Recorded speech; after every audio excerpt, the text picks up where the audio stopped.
ओम शांति। आज बाबा की वेंसडे की मुरली में बाबा की सबसे पहली बात है, फालतू बातें सुन कर के अपना माथा ख़राब नहीं करना, मतलब दिमाग ख़राब नहीं करना, और किसी के साथ बैठकर टाइम वेस्ट नहीं करना, क्योंकि टाइम बहुत वैल्यूएबल है। बाबा ने यहाँ तक बोला, तकलीफ़ें भी बहुत आएंगी लाइफ में और घाटा भी पड़ेगा अगर, तो भी बाबा की याद नहीं भूलनी है। जैसे नहीं होता कि किसी को ये समझा दिया जाता है कि अ, भाई जैसे ऋषि मुनि दिखाए जाते हैं, तपस्या कर रहे हैं। आपने देखा होगा कि कोई बहुत तंग भी कर रहा है उनको, तूफान आ रहे हैं, बारिश हो रही है बहुत, जंगली जानवरों से डराया जा रहा है, कितना कुछ कोशिश की जाती है, पर उनको यही सीख होती है और यही उनका एक लक्ष्य होता है कि हमें हिलना नहीं है यहाँ से। तो ऐसा नहीं बाबा कह रहे कि एक पोज में बैठे रहो और बिल्कुल हिलना नहीं। वो तो हम योग चलते फिरते भी करते हैं और बाबा को बैठ कर भी याद करते हैं। लेकिन बाबा का ये भाव है कि लाइफ की सिचुएशंस कितनी भी नेगेटिव जाएगी, योग नहीं छोड़ना। उसका रीज़न, क्योंकि वो नेगेटिव सिचुएशन मेरा कुछ पिछला रिजल्ट क्लियर कर रही है, और अगर मैंने योग नहीं लगाया तो मेरा अभी का कर्म भी मुझसे कुछ ना कुछ गड़बड़ हो सकता है। जैसे कोई अगर अचानक बैंकरप्ट हो जाए और अभी भी बाबा को याद नहीं कर रहा या भगवान से कनेक्टेड नहीं है, तो उसके मन में चोरी या फ्रॉड या कुछ ना कुछ ऐसे विचार आ जाएंगे। तो पिछला तो भुगत ही रहे थे, अभी प्रेजेंट वाला भी खराब कर देंगे। और दूसरी बात ये भी कारण है कि बाबा से स्ट्रेंथ हमें जब मिलेगी ना, तो हम डिसीजन सही ले पाएंगे ऐसे टाइम पर भी। और सिर्फ बैंकरप्सी की बात नहीं है, लेकिन चाहे कोई बीमारी है, हॉस्पिटलाइज्ड है, कोई डॉक्टर कुछ कह रहा है, कोई कुछ कह रहा है, कोई कुछ सजेस्ट कर रहा है, तो उस टाइम पर डिसीजन अच्छा रहे, इसके लिए भी भगवान को याद करना बहुत ज़रूरी होता है।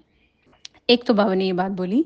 दूसरी बात आज बाबा ने बोली है, जो कोर्स के चित्र है ना, जो हमने 7 डेज कोर्स किया होता है, उनमें जो चैप्टर्स होते हैं उनमें से कुछ फ़ोटोज़ बाबा कहते हैं अपने घर में भी रखनी चाहिए।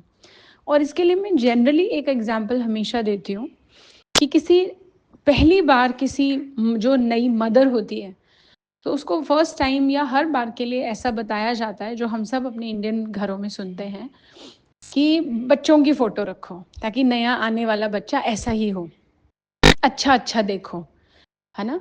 तो जब ये थ्योरी ऐसे काम कर सकती है, तो बाबा कह रहा है ना, कोर्स की किताबों के चित्र रखो, तो उससे क्या होगा, हम भी तो बाबा के बच्चे हैं और हमें भी ट्रांसफॉर्म होना है।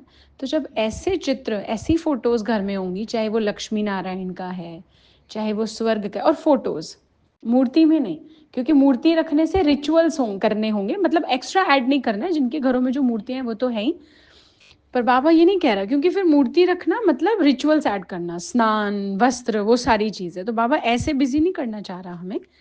तो लक्ष्मी नारायण का फोटो या फिर स्वर्ग का फोटो, सतयुग का फोटो माना, शिव बाबा का फोटो, कोई पॉजिटिव कोट्स गेट की एंट्रेंस पर ही हो, ताकि जितना अच्छा हमारा घर होगा। आप देखिए, जब हम इंटीरियर करवाते हैं तो इंटीरियर में कलर्स भी मैटर करते हैं, इंटीरियर में डिज़ाइन भी मैटर करता है, वो जो आर्ट पीस होते हैं वो भी मैटर करते हैं। तो हर चीज़ जब मैटर कर रही है इंटीरियर में, तो वाइब्रेशंस में भी करेगी ना। इसलिए बाबा की ये जो बात है ना कि फ़ोटोज़ रखो, तो ये बाबा ने आज समझाई है, तो ज़रूर ज़रूर होनी चाहिए। हम लोग सेंटर्स पर तो रखते ही हैं, बाबा के कई बच्चे घरों में भी रखते हैं, लेकिन होनी चाहिए 1 या 2 कोटेशंस होनी चाहिए, अच्छे अच्छे स्लोगन्स जो फ्रेम करे हुए मिलते हैं या लैमिनेटेड मिलते हैं, वो हमने पेस्ट कर दिया, ताकि कोई किसी भी भावना से आए, वो भी पढ़े तो उसकी भावना ठीक हो जाए।